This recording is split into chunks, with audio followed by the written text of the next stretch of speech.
Así festejaba Claudia Sheinbaum el 2 de junio, luego de obtener el 60% de los votos en las presidenciales de México. Y hoy, 1 de octubre, es la toma de protesta. Así se llama en México. Asume Sheinbaum como primera mujer al frente de ese país. La sucesora de Andrés Manuel López Obrador, de su mismo partido, Morena, se plantea como continuidad y profundización de las políticas del expresidente. Un presidente, Andrés Manuel López Obrador, que deja el poder con alta popularidad, pero con una compleja lista de problemas: seguridad, pobreza, una muy criticada reforma judicial, migración, relación con Estados Unidos. Y nos vamos a Estados Unidos, pero mexicanos, para encontrar a Andrea Sosa Cabrios, que está en Ciudad de México. No quiero ni preguntarle a qué hora se levantó, pero le agradecemos desde ya por participar en las redes sociales. Andrea, en las redes de Claudia Sheinbaum, estos días solo vemos en imagen a Andrés Manuel López Obrador como despedida, homenaje, declaración de continuidad, creo. Y empecemos entonces con un breve balance de Andrés Manuel López Obrador como presidente, las buenas y las malas. ¿Cómo lo ves? Bueno, la historia es la que va a calmar los ánimos y mostrar realmente qué fue lo que queda de López Obrador y qué es lo que fue negativo. Pero básicamente lo que se ve es que los logros van por el lado social. López Obrador hizo que crecieran los salarios mínimos, hicieron aumentar los salarios mínimos, repartió mucho dinero en programas sociales y eso en la práctica significó para muchísima gente salir de la pobreza. Eso está medido por el Coneval, que es una institución que mide pobreza, y por lo menos 5 millones de personas salieron de la pobreza. Entonces, ese es el gran logro de López Obrador. Otro de los logros que él tuvo es que logró una gran conexión con la gente que le sigue, especialmente, bueno, muchos de estos beneficiarios de planes sociales, pero no solamente, que es algo que no se veía, que la gente se sienta identificada con su gobierno. Entonces, los logros de López Obrador van por ese lado. Tiene también críticas a otros aspectos, como que fue una presidencia muy personalista y en la que hubo una erosión de los contrapesos democráticos. Eso es algo que se le cuestiona fuertemente, porque López Obrador efectivamente llevó una presidencia de una manera casi como un caudillo. Él era el que mandaba y todo giraba en torno a él. Lo decía él mismo: lo que diga mi dedito es lo que se va a hacer o lo que es correcto. Entonces él fue mucho contra sus críticos, de una manera a veces bastante agresiva, y por ese lado es donde se le señalan más las falencias. También la militarización de la seguridad pública y de otros ámbitos de la vida mexicana, por ejemplo, en temas de infraestructura, de turismo, metió mucho a los militares, y eso también es un punto que a largo plazo puede traer problemas. Vamos a hablar ahora de la transición. Claudia Sheinbaum convocó hoy a los mexicanos al Zócalo, la gran plaza central en la capital, para iniciar el segundo piso de la Cuarta Transformación. Para quien no conoce la política en México, es casi un jeroglífico. Por eso te preguntamos a vos, ¿qué es la Cuarta Transformación? Bueno, antes de López Obrador, para todo el mundo era un jeroglífico saber qué era la Cuarta Transformación, hasta que él lo explicó. La Cuarta Transformación, según López Obrador, es una revolución pacífica. Él dice: en México hubo 3 transformaciones históricas profundas que fueron resultado de guerras. La guerra de independencia de la colonia española, es decir, ya separarse de España, esa fue la primera transformación. La segunda, la guerra de la Reforma, que a mediados del siglo XIX tuvo como consecuencia la separación de la Iglesia y del Estado. La tercera transformación es la Revolución Mexicana a principios del siglo XIX, y la cuarta transformación es la de él, una revolución pacífica que desde su punto de vista consiste en una visión más humanista del poder, es decir, estar pendiente de la gente, un gobierno austero, sin corrupción, que bueno, hubo escándalos de corrupción, pero esos son los pilares de la Cuarta Transformación. El humanismo, como dije, la austeridad republicana, como le decía López Obrador, la no corrupción, y también un gobierno más democrático, donde la gente participe más desde la visión de él. Bueno, Sheinbaum Se supone que entonces es la transición, pero también la continuidad de una transición que empezó con las elecciones en junio, como veíamos, con una ventaja histórica sobre el segundo. Esas elecciones las ganó desde hoy será la primera presidenta mujer en México. ¿Con qué demandas de los mexicanos? ¿Y ganó con luz propia Claudia Sheinbaum o solo, como decimos, como continuidad de López Obrador? Bueno, ella ganó presentándose como la continuidad. Ella dijo, voy a hacer la continuidad con sello propio. López Obrador es el que realmente le dio los votos que la llevaron a una victoria tan contundente como la que logró. Es un logro de López Obrador cómo se ganó las elecciones pasadas. Eso no quiere decir que Claudia Sheinbaum no tenga méritos propios. Ella es una científica, es una persona muy preparada, tuvo la experiencia como gobernante de la Ciudad de México, pero es innegable, y ella misma lo reconoce, que López Obrador fue definitivo, digamos, definitorio en su logro electoral. Entonces, Claudia Sheinbaum, por más méritos que tenga, ganó gracias a ese impulso que le dio López Obrador, que además la señaló como su preferida desde el principio y la encaminó a la presidencia hasta llevarla efectivamente al triunfo. Y hablando de esto, ¿qué tan presente va a estar Andrés Manuel López Obrador en la presidencia de Sheinbaum? No como recuerdo, sino como influencia política. ¿Hay especulaciones sobre cómo pueden marchar las cosas en este sentido? Bueno, esa es la gran pregunta, ¿no? Es decir, López Obrador dijo que él se va a ir a su rancho y que ahí va a estar y que no va a intervenir. Es un hombre que ha tenido una vida política muy intensa durante décadas y que está diciendo que va a romper de tajo con todo lo que él hizo.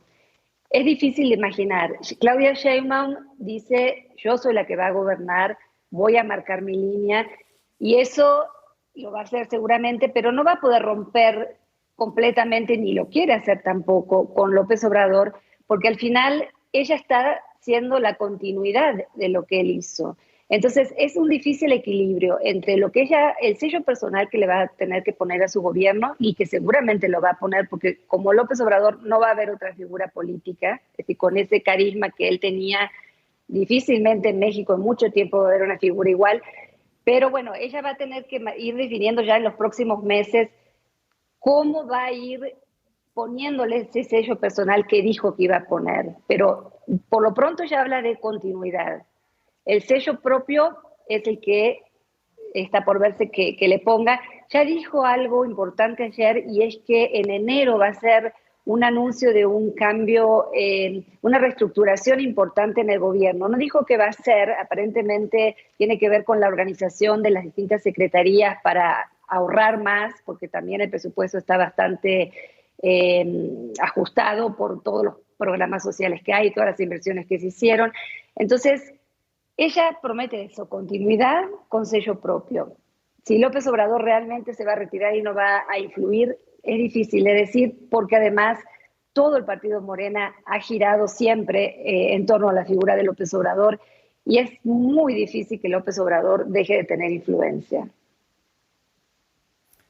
Y Andrea, no podemos tomar y analizar cada uno de los puntos de la oferta de Claudia Sheinbaum para su presidencia, pero un punto muy importante es la seguridad, el combate a la criminalidad. Desde aquí afuera vemos las noticias sobre crimen, sobre violencia, nos impactan por la brutalidad. A veces tenemos la sensación de que en el país no se hace mucho al respecto. Además está la situación con respecto al combate a la violencia, de este lema de abrazos no balazos como política de seguridad, pero por otro también acusaciones de militarizar la seguridad. ¿Vos cómo lo percibís de cara a la gestión Sheinbaum y a lo que se hizo durante la presidencia contra la violencia y la criminalidad en México? Bueno, el tema de la lucha contra la violencia y la criminalidad es uno de los grandes pendientes de López Obrador. Él había prometido que a los 6 meses prácticamente la violencia se iba a reducir a la mitad. Eso no ocurrió. En su gobierno hubo más de 195,000 asesinatos. sí se mantuvo, digamos, bajó un poquito, pero se mantuvo en unos niveles altísimos y ahí los planes sociales y todo no sirvieron realmente para cambiar sustancialmente la situación. No quiere decir que México esté todo el país en llamas. Son a veces zonas específicas que están bastante mal. Ahora está el problema en Sinaloa, pero también, por ejemplo, en Chiapas se deterioró muchísimo la situación en el gobierno de López Obrador. Lo que Sheinbaum dice es que ella va a apostar a más inteligencia y a una mayor coordinación con las fiscalías. ¿Cómo se va a ejecutar eso? No está claro. Sobre la militarización no es algo que se diga, es un hecho concreto. La Guardia Nacional es la única fuerza que hay a nivel nacional para el combate de la delincuencia y esa fuerza que inicialmente se había creado como un cuerpo que tenía que ser un cuerpo civil, aunque inicialmente iba a estar formado por militares, a largo plazo iba a ser un cuerpo civil. Finalmente, con una de las últimas reformas ahora en el gobierno de López Obrador, se la puso bajo la adscripción del Ministerio de Defensa, es decir, es una institución militar directamente y esa institución militar es la única fuerza policial, digamos, que va a existir en adelante a nivel nacional. Las demás son policías locales, corporaciones pequeñas, pero la lucha contra el narcotráfico, la lucha contra la delincuencia, el control de la migración irregular, todo eso está en manos de un cuerpo militar que es la Guardia Nacional. Entonces, lo de la militarización, pues sí, el mando, dice Claudia Sheinbaum, es civil porque ella es la presidenta y es una civil, pero en los hechos son militares los que están a cargo de la seguridad interior. Y otro de los puntos en los que hubo muchas críticas y que es además un tema que hereda Claudia Sheinbaum de Andrés Manuel López Obrador, porque se decidió hace muy poco tiempo, es la reforma judicial y el punto de que los jueces serán electos por voto popular. Los análisis en general que leemos desde aquí son en su mayoría muy críticos. Sheinbaum apoya expresamente este cambio. ¿Hay todavía margen para reformar la reforma? Valga la redundancia. Y te quería preguntar además si el rechazo es uniforme fuera del gobierno. A ver, margen para reformar las reformas siempre hay cuando hay interés de reformar las reformas. En este caso no es así. Es una reforma constitucional apoyada también por Claudia Sheinbaum y que se hizo con 2/3 partes de los votos en el Congreso y que fue ratificada en todos los estados, ¿no? En todos los gobiernos provinciales, digamos. No hay interés de hacer una reforma a la reforma. Esa reforma ya es parte de la Constitución mexicana y para cambiarla habría que volver a reformar la Constitución mexicana. Las críticas son obviamente de los sectores que están más interesados en el ámbito de la justicia, que dicen que la elección de los jueces puede llevar a una politización de la justicia, a una mayor relación, digamos, entre la política y la justicia y que eso puede ser contraproducente y que además no va a cambiar sustancialmente los problemas que realmente tiene la justicia mexicana hoy. La justicia no está funcionando, pero lo que dicen los críticos es esta reforma no va a mejorar las cosas realmente, solamente cambiando los jueces y que se voten en una elección bastante complicada de manera así en las urnas, no significa que los jueces van a ser mejores y puede significar simplemente que van a depender de otro tipo de intereses políticos. Entonces sí hay muchas críticas.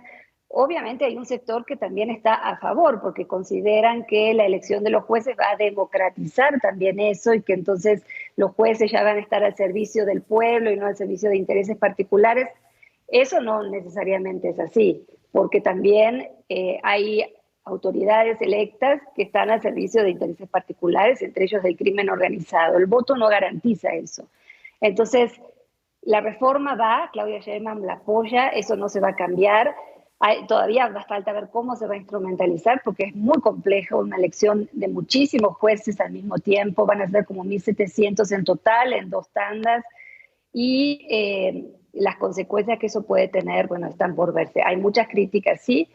Obviamente los defensores van a decir siempre que no va a pasar nada de lo que los críticos dicen, pero sí es una reforma de gran calado que Claudia Sheinbaum apoyó y que no se va a cambiar en lo inmediato. Andrea Sosa Cabrios, muchísimas gracias por participar desde tan temprano. Te espera un día intenso de trabajo todavía. Muchas gracias. Así es, gracias.